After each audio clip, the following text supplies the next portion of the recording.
Modern adults are starting to wake up to the fact that the system they play a part in was never meant to serve them. In this video, we're going to sit down together and spend some time discussing how pretty much everything Gen Z millennials have been taught has been an outright lie. And if you personally feel like you relate to anything discussed in today's video, or you've simply just been enjoying my daily doomer commentaries over here on the page, then don't forget to like, comment your thoughts, opinions below, and subscribe to see my daily videos right here on the channel. And a huge shout out to the handful of you guys checking out those links down below in the description. Those are always some of the best ways to support me and the content around here. Now, let's begin this shit show. Education systems is specifically designed to program our minds away from the truth. Physics is wrong. Medicine is wrong. History is wrong. Everything we are taught in textbooks is mainly wrong. And this is done purposefully so we don't understand how to move our bodies, how to feed our bodies, what really happened in the past, what technology can really do these days. All of these things, if we learn them, would help us empower ourselves, would help us actually understand what's really going on with our reality.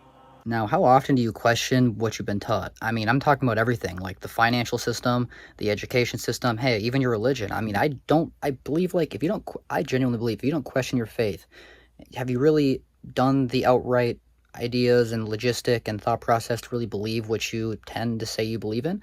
Or are you just following the structure that you've been taught all along, and now you're just kind of going off of a book or principles or whatever sort of lessons, teachings that you just feel are right because you've been told by someone else? I feel like that's not necessarily real faith. Faith is something that you genuinely believe yourself and you genuinely know is something you believe in. Whether that's going to work every day and supporting for your family, I think that's faith.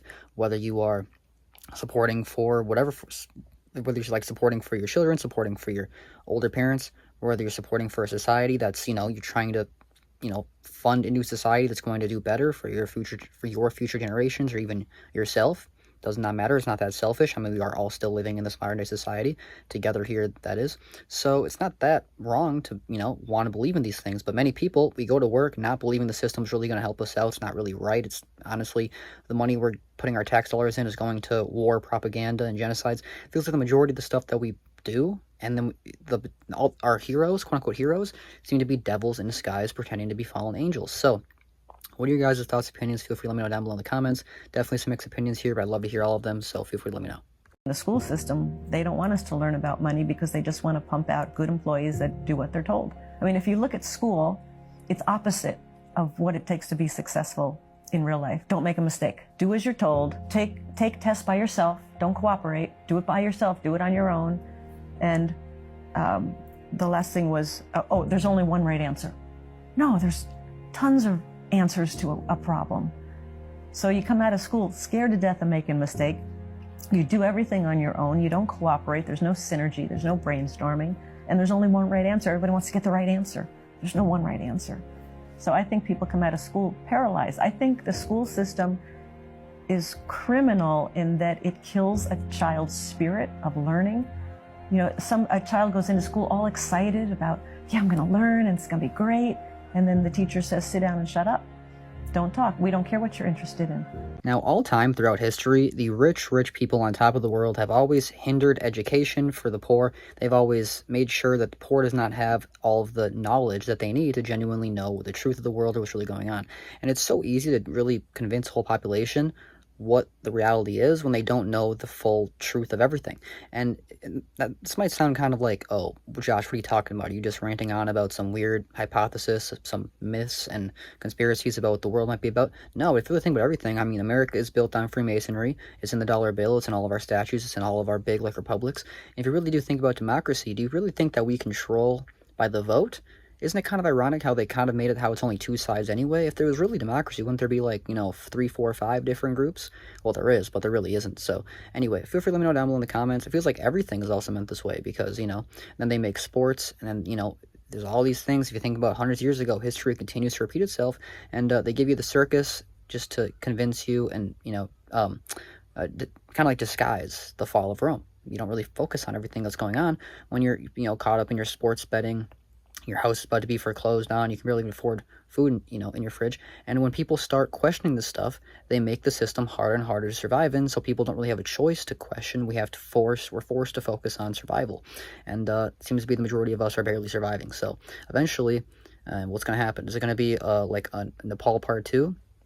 if you guys know what's gone on over there, just happened the last couple of days. Crazy world we're living in, but this is just reality, folks. If we are in a simulated reality, which the evidence suggests is true, The math has proved. the scientific studies are telling us beyond any reasonable doubt that this is, they're telling us there's not even much of us here. You know, we're pretty much empty space. An atom is 99.99, you go out 10 decimal places, 99.999% empty space. There's not much of us here. The real us is projecting. We are the avatars. The real us is projecting it. And now we are mimicking that, building our own virtual realities and projecting this little there is of us into another reality from the perspective of a simulation. What we're seeing are fractal patterns, civilizations rise and fall, geologic processes ebb and flow, and humankind and civilization ebbs and flows, always moving a little higher toward a greater understanding. And this, I think, is the purpose of all of the spiritual traditions and all of the relationships and all of the mediumship and all of the channeling. It's all about us. Have you personally ever questioned the simulation theory that everything we're just existing in isn't really our full control? Do you believe free will is genuinely your choice to decide? Or do you believe this is all just concepts of reality that are just ways that humans cope to, survive in this modern day reality? Because otherwise we would just go crazy, lose our minds, and become psychopaths. Well, not the term psychopath, but go psychotic, I guess you could say. So, how do you find yourself to cope? How do you find ways to live? Now, some might say and consider that money is the root of all evil. Well, I would also say that money is necessarily not the evil. Money, or the root towards money, is all evil, but all evil will use money as the root cause towards evil, because everybody, most people anyway, has a price. We have a sacrifice.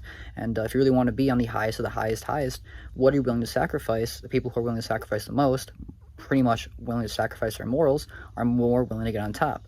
Which questions the fact, are you willing to get on top? Are there really ways around getting on top besides that point? Or are these also things that they've convinced the poor to keep us just in line? So feel free to let me know down below in the comments. Well, that's going to wrap up another video discussing how the poor will remain poor, the rich will remain rich, and the middle class will continue to die out. If you have any different thoughts, opinions regarding anything discussed in today's video, I'd love to hear them down below in the comments, as well as a huge shout out to the handful of you guys checking out those links down below in the description. They're generally some of the best ways to support me, some of the really few ways keeping me surviving right now.